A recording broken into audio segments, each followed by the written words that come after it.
Hey guys, and welcome to Car Guy 1999 Reviews. Today we have the 2023 INFINITI QX55 Sensory. This one here, graphite shadow over the only on Sensory Monaco Red. New for 23, you can get it on the QX50. Monaco Red was an exclusive, at least in the QX lineup. Whew, absolutely gorgeous. As tested price, sitting here with lighting pack and cargo pack at $60,655. Graphite shadow over Monaco Red, as I just discussed. Adaptive front lighting, of course. Heated, cooled seats. Bose Performance Series audio. Open pore wood trim. Pro Pilot Assist. Of course, you still have the 2-liter turbocharged 4-cylinder. Variable compression ratios, 8:1 all the way to 14:1 for power and fuel efficiency. Made it to a CVT transmission with manual mode that works through 8 predetermined ratios. Gorgeous sunroof, of course. Straight pipes would be happy. Sliding visors. But overall, very, very nice place to be. QX55 takes the QX50 and turns up the sportiness a little bit. Different suspension, little tuning differences between the two. By the way, I'm left-handed, so that's why it watches on the right. I'm gonna get a comment regardless. So ambient lighting all throughout here, all underneath here and here. But an absolutely gorgeous car, to say the least. So drove the 2023 QX50 Sensory yesterday. Drove the 55 Sensory today, last night into today. Here's what I noticed. There's a lot more pumped in engine noise. It's not like dialed up to 25, but it's definitely amplified a bit more than in the 50. Steering response. Steering's a little bit heavier. It's definitely a little bit more precise. Definitely a little bit sportier. What else is there? Obviously, the interior, the red, gives that sporting feel to it. And then, like I said, suspension does feel a little bit stiffer. It could be these 20-inch wheels, but the Sensory rides on 20-inch wheels. So it's a give and a take. Looking forward, you don't really feel much of a difference as you do when you look in the mirrors. Then you see that coupe design.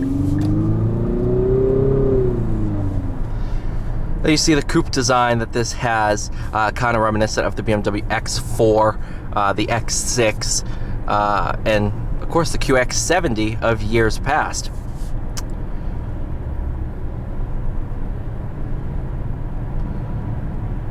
Not typically a fan of CVTs, but this one works well with this 2-liter turbo.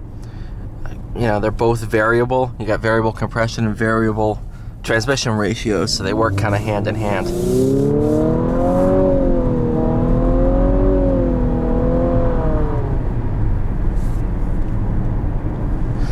You can tell, you know, the CVT does have the fake shifts, but I'd rather have that than just wah. No, absolutely not. Honestly, it's not bad. I've spent a lot of time in 55s. Spent a lot of time in 50s. Actually, a heck of a lot of time in 50s, both for appraisals and taking them home and all that. The 55, you know, if you were to not drive a QX50 for a month and then hop into a 55, I don't think you're going to tell the difference as much as if you were to drive them back to back. And you could definitely tell throttle response is sharper, steering response is sharper, you know, and they both have sport modes. It's not like the 55 adds Sport Plus, kind of like the Red Sport does to the Q50 and Q60. And underneath, I don't really think there's very many changes. It's just little tuning tweaks. And the body design, where it's sloped back, other than that, you know, it's kind of like the X3 and the X4. They drive very similar, and underneath they are very similar. But they just feel a little different.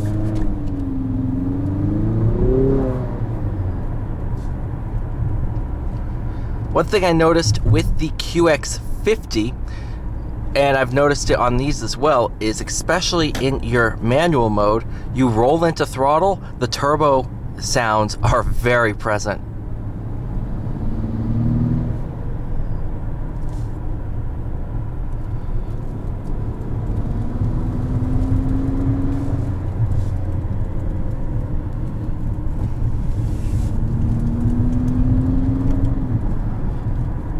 So how we do our all-wheel drive is we grab inside brakes, whereas some of the competitors overpower the outside of the corner's wheel.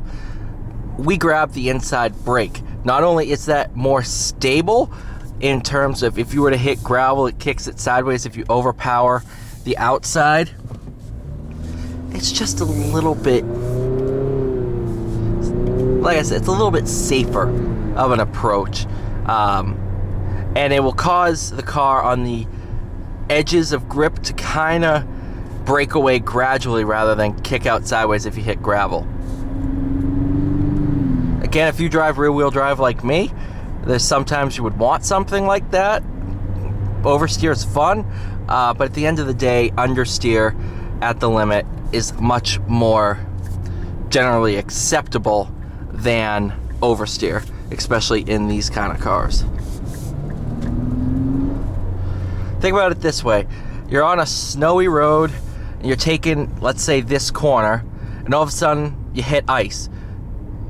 Understeer is a much safer approach than, oh, my car's sideways. What do I do? Not everybody that drives cars know what to do at the limit. Just gonna say it like that. I don't want to offend anyone, but that's one thing driver's ed doesn't really teach you, is what to do at the limit. I've been lucky enough to have some coaching. I've done a bunch of track time, so I'm used to what a car will do at the limit. So that's why I'm okay with oversteer. But understeer is a much safer approach and something that people generally prefer. And it's a much, how do I put this? If a car snap oversteered on you, it's scary unless you know what to do. Understeer, it's like, ooh, okay, it's slippery. But it doesn't scare the crap out of you unless you're going 10/10ths. I don't know how I ended up on that tangent, but I ended up there. Either way, we're parked. It's time to wrap this thing up. Overall, 55. It's definitely a very nice car. I like the QX50, and the 55 just dials up that sportiness of the QX50 a little bit more, and provides a little bit of a sportier experience compared to the QX50. Overall, thank you guys so much for watching. Please like, share, and subscribe, and I'll see you all in the next one.